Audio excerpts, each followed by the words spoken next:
Hey guys, Brennan and I just got back from one of the deepest parts of the Grand Canyon, testing out Amazon's cheapest hot tent stove. What was your best part? The scones and the turkey. The scones. We got a turkey, but the scones were the best part, guys. But we were on this turkey hunt, and it's over 80 miles of primitive dirt road driving from the nearest town, and it's getting to one of the most isolated spots in the lower 48. And all we brought with us to cook food was this stove. My question is, are these small, cheap, basically Chinese-made stoves practical to heat your tent, cook your food, and make cold weather camping comfortable?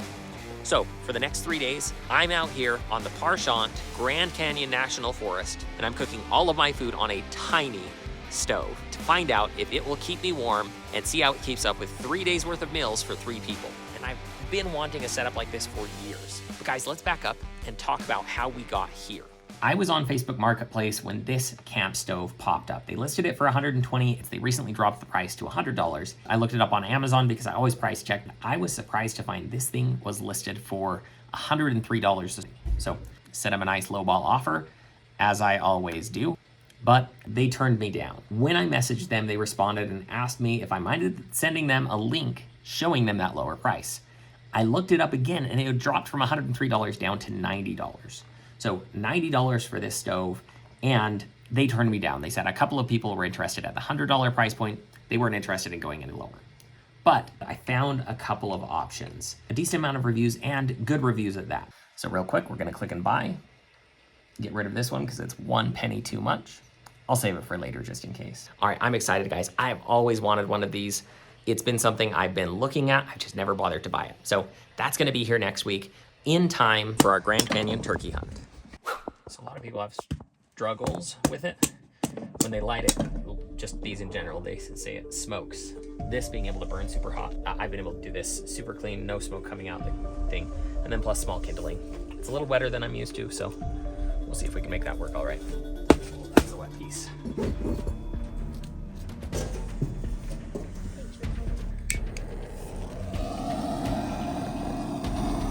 So far, so good on the smoke.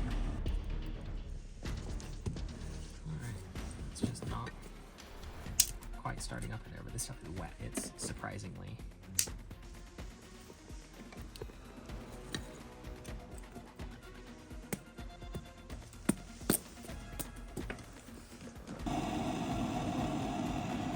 don't know what just changed, but I like it.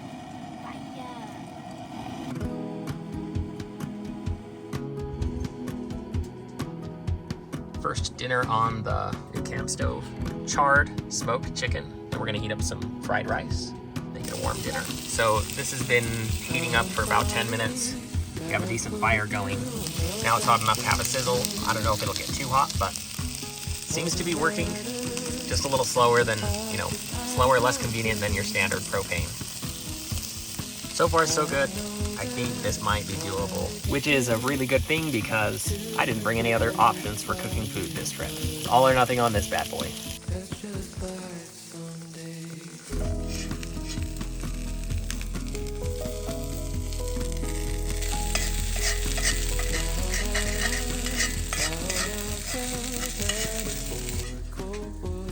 I thought you didn't like rice.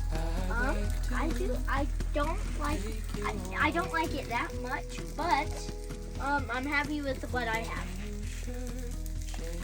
Hunger is the best seasoning. Yep. We'll catch you guys in the morning. That kindling isn't as dry as I'd like. We're cooking now, guys. Now that the stove is hot, we're starting to get some progress on the water. Just oatmeal for breakfast, guys. We're keeping breakfast super simple. Kind of a morning and then evening hunt. So light breakfast, and then we'll have a big lunch, head back out, and then light dinner. That stove was going for at least 15 minutes once it was heated up before I boiled that water. The pot's completely full, but still takes quite a while to boil water on this thing.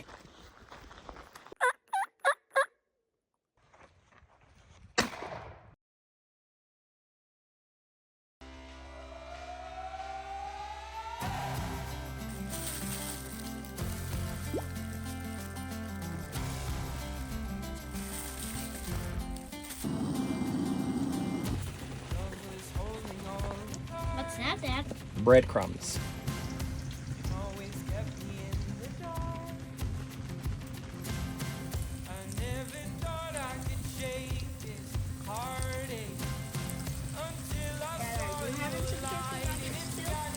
Yeah. Andy.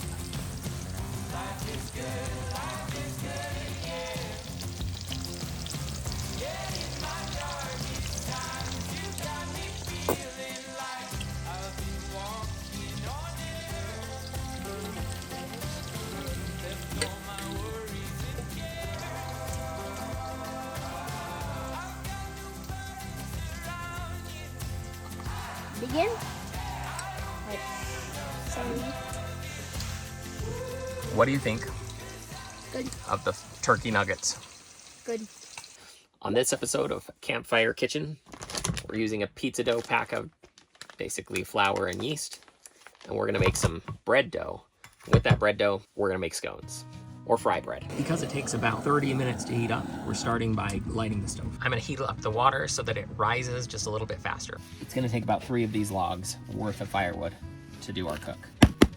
That is some wet firewood.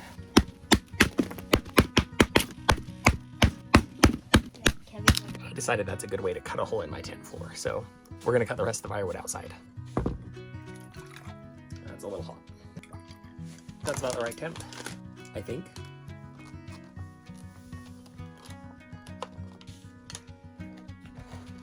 Gotta get the oil heating up.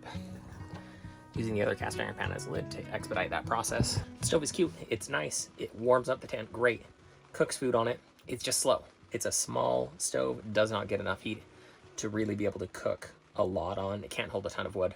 So all the things you would expect, nothing that stops you from using it. Just from a, if you were using this for more than our 3-day trip here, that'd start to get pretty frustrating.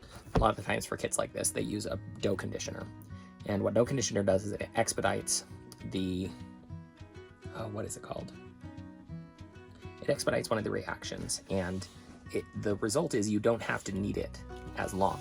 Like if you're just doing flour or just bread from scratch without any kind of dough conditioner, you sometimes have to knead for 3 to 5 minutes of really working it. With dough conditioner, you get that correct texture almost immediately. In fact, if you keep kneading it for that amount of time, you end up over kneading it. Oil is hot.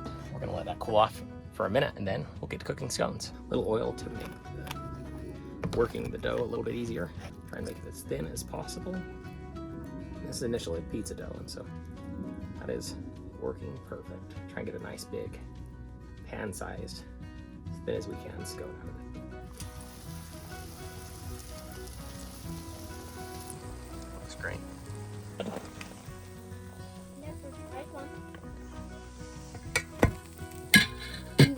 You're gonna hate it. You're gonna hate it. I'm not gonna say that is way better than wild-caught turkey, but that's way better than wild-caught turkey. I don't know why we bothered going hunting, guys. The best part of the trip is this. I'm not even gonna recommend the wild turkey. The disrespect. It's raining quite a bit today, and it's nice to be able to stay warm, dry, cook food in here, not have the outdoor kitchen issues. So first thing we had to do was install a stove jack so that this chimney could go outside the tent. I thought I could get away with installing it on the side here, but I thought wrong. And I've melted a hole in the side of the cover of that stove jack port. Now, it didn't harm the actual tent. The tent's fine, but that cover I'm gonna have to patch and replace. That's what I get for positioning the stove where I did. The way the tent slopes out, if I position it into the roof, it's basically having the stove sit in the middle of the tent. That's my mistake. I should have gotten a 90-degree or even a 45-degree pipe to transition this out of that, and then this would have worked just fine. So it's an easy solution, but my mistake cost me. So one of the things I got with this stove is a fireproof mat. That goes underneath. Now, I'm using this plywood and some blocks to level it. I wanted level and solid, so piece of plywood, fireproof mat, and that gives this setup a great little place where I can kind of contain the mess. Toasty warm. It's been raining outside for hours. Just gonna make some ramen noodles. I don't know, guys, there's something about a crackling fire in your tent, keeping you warm, cooking you a cup of noodles. Beats a propane heater so far. even though it takes quite a bit of work to cut firewood.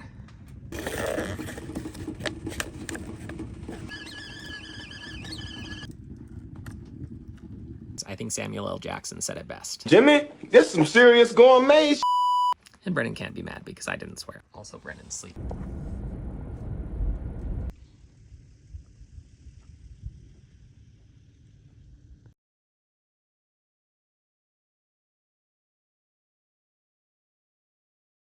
Dinner time is hot dogs and brats. They're not hot dogs and brats. It's weenies and brats. The kids these days. Fire's just heating up. All right, that is a little too hot. It's getting smoky in here. I'm eating dirty hot dogs. Brennan's eating well. He always eats first. Let me just tell you guys, brats were a terrible idea. Way too smoky. Can't control the heat on this thing, so we're kind of over toasting them.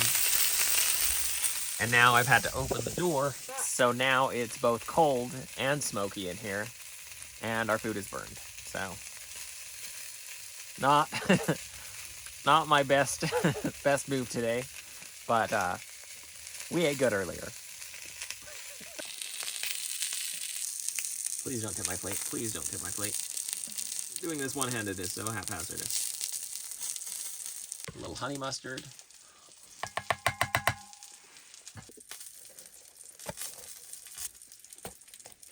Because this is a serving bowl, I cannot double dip. Good morning, guys. Last day out here. Let's make some breakfast. We got more rain through the night, but check this.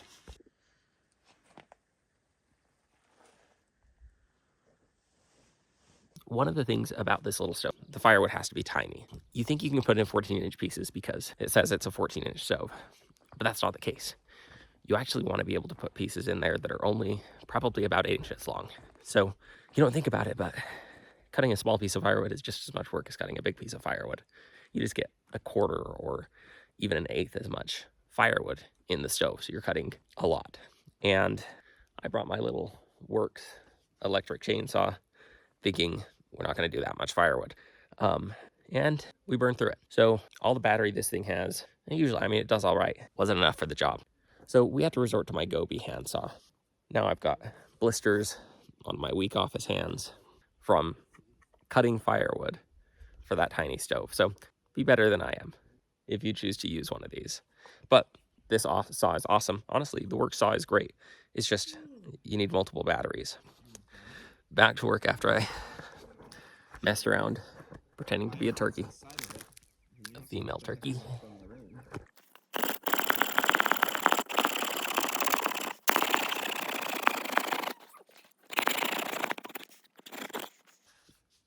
Judas, all that work for one little tiny log of firewood. This camp hatchet has worked great.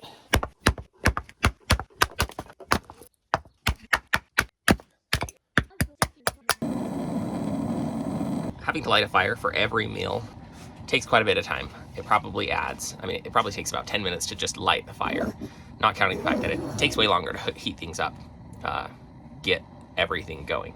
So if you don't like lighting fires, if that's kind of a frustrating process for you, then 0% recommend this, especially if you're relying on it for cooking. If it's just to stay warm, that's not as big of a deal. But you know, you're out here cooking 3 meals a day, plus if you want to get warm during the day or you want to cook a snack. And then, you know, just lighting this once isn't usually enough to get through a full meal for some of the longer cook times. So you end up restocking this, rebuilding it. Ends up being quite a project. On today's episode of Camp Tent Kitchen, we're making waffles. Just kidding, they're pancakes.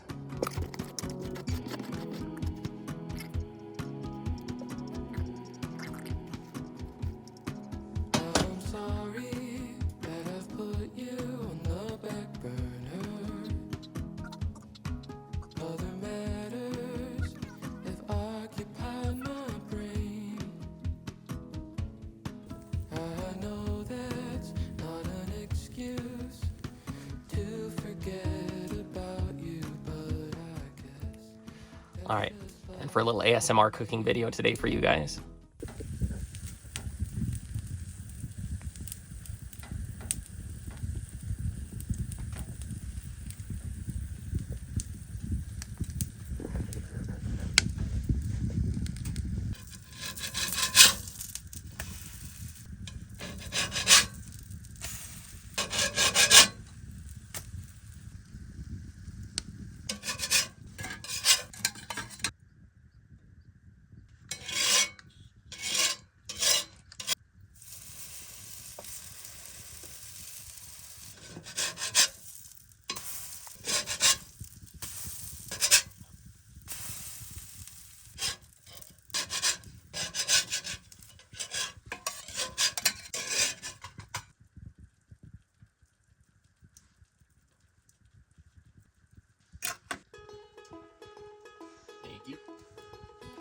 How are the camp pancakes? Very crunchy.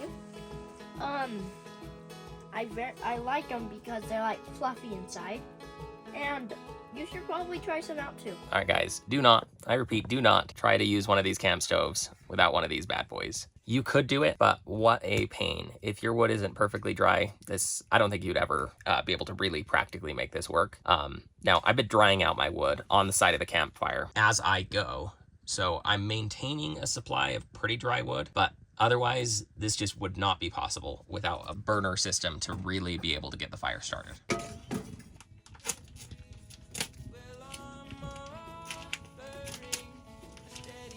Modern day ASMR listening to someone cut plastic. Bacon is the only acceptable meat to put into a cold pan. You want the pan to start rendering the bacon fat before it starts crisping it. So, there's your cooking tip for today.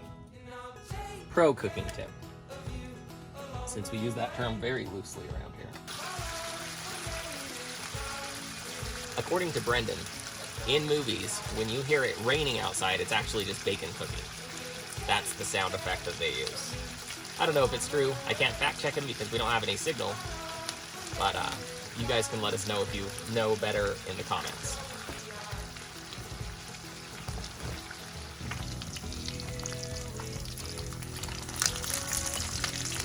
The pan's a little small. For the most part, those are cooking up really nicely.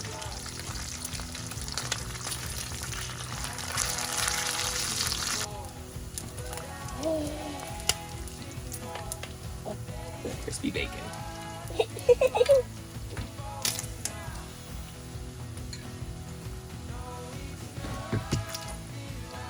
The crispy bacon's very hot. Sure is. Can you believe that this thing that you're eating and what I'm eating and what he's eating is a pig that someone had to kill and process it just so you can shove it in your mouth.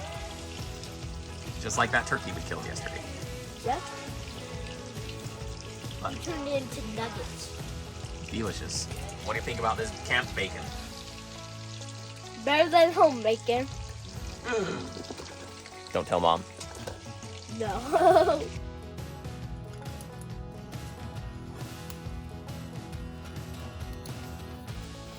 Brennan wanted some Brigham tea that we definitely did not pick in the Grand Canyon National Park.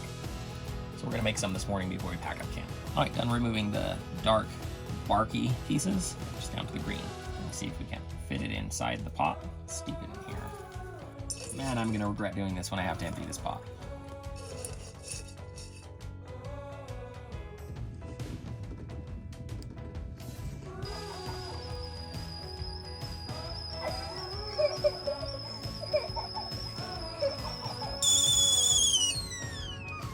That was so funny. I've never seen a pot get that mad.